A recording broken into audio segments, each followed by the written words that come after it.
Hello guys, just came back from the Black Panther Wakanda Forever screening here in town, and boy how emotional and crazy ride it has. Welcome to Popcorn Factor, and I think you know what's this video about. Without delay, let's start the video. The follow-up to the 2018's original is filled with an emotional story that revolves around the fallen King T'Challa. Chadwick Boseman's loss has been a very hard thing to the fans and the cast of the movie. We can feel an empty place in the whole movie without Chadwick's T'Challa playing the central character. After the events of Avengers Endgame, T'Challa succumbed to a disease and lost his life, with leaving the throne of Wakanda empty. Shuri, who thought that the heart-shaped herb could have saved his brother from the disease, is trying to synthetically create it. The world governments are forcing Wakanda to share their vibranium reserves with them, and some even forcing their way in. A team of CIA members explore the underwater in hope of finding a vibranium deposit, only to be attacked by Namor, who is king to the underwater kingdom Talcan. He visits Ramonda and Shuri, warning them about the impending danger caused by outside world, and proposes an alliance and asks the whereabouts of the scientist who created the vibranium-dicting machine. The rest of the plot revolves around Shuri trying to create the heart-shaped herb and Namor taking revenge on the surface dwellers.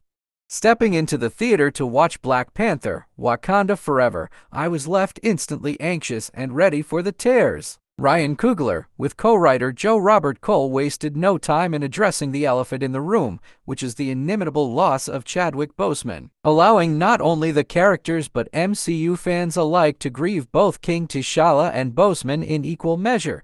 The first half an hour will leave even the cold-hearted an emotional wreck. The Wakandan women who love T'Challa are given ample time to process their grief in differing ways, whether it be Shuri, who chooses to bury herself in work rather than mourn her big brother, or Queen Ramonda, who finds comfort in spirituality, or even Nakia, who stays away to deal with the loss at her own pace. Not giving up on the trademark MCU humor, we have Denai Guerrero's Okoye and Winston Duke's M'Baku, who make us laugh just right, but not more than necessary. Equally exciting is the introduction of Dominique Thorne as Ironheart, or Riri Williams, who's just the right amount of intellectual spunky to match up to Shuri, though with some questionable tech in tow. While Nakia takes more of a backseat this time around, it's hard not to be enraptured by the Oscar-winning actress every time she graces a scene. A creative decision for me in Black Panther, Wakanda Forever, which was a risk but one which will pay off in spades, is to not connect it completely to the MCU phase for storyline,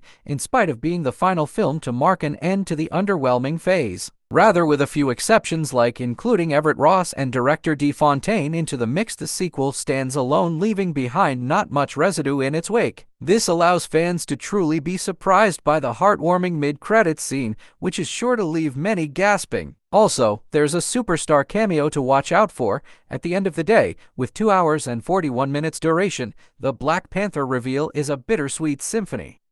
What keeps the ship afloat in Black Panther, Wakanda Forever, without its captain Chadwick Boseman, is the stellar ensemble performance. Led by the supremely talented Letitia Wright and veteran acting enigma Angela Bassett, Tena Huerta is a welcome addition, as is Talcan. It's also the well-balanced storytelling where grief never overshadows the tradition meets modernity thrills and frills accustomed to the Black Panther franchise. The MCU humor is spruced throughout, while character development also gets its time to shine. The final battle sequence is doused with the Marvel magic we know and love. On the contrary, the 2 hours and 41 minutes duration might be felt heavily by the casual MCU fans, as it's not the typical run-of-the-mill superhero movie. There's also the predictability factor cued in the narrative, which may seem similar to the original, with significantly less to move forward. The overindulgent CGI will divide your thoughts on the movie further.